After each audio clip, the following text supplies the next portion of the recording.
Ayan, ilang ulit ko itong nag voice over, hindi talaga na kasi ang pangit ng boses ko. Kailangan ko mag-voice overs kasi nag-usap yung dalawa kong kasama, hindi ko naman naintindihan yung sinasabi nila. So, kailangan ko mag voice over. At may mga music din. So, pasyal tayo dito sa Wien. Itong Wien, ito yung Wiener, yung central city sa Austria. Ang ganda talaga ng nila. Maganda yung city nila.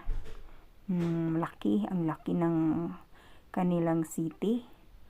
Ito yung kagandahan ng kanilang city. Pasyal ko kayo dito para naman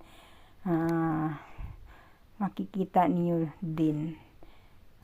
Ito para din sa mga kapatid ko, para alam nila kung saan ako nagpunta, makikita nila yung pinupuntahan kong lugar, para din sila nakapunta dito kung saan ako pumunta. Di ba ang ganda ng kanilang city.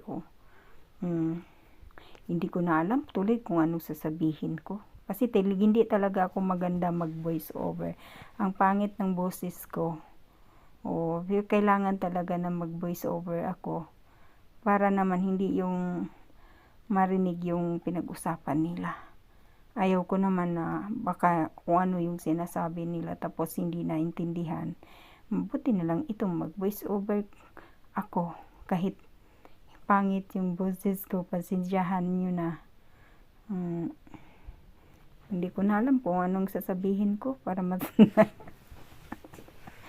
pangit ng boses ko.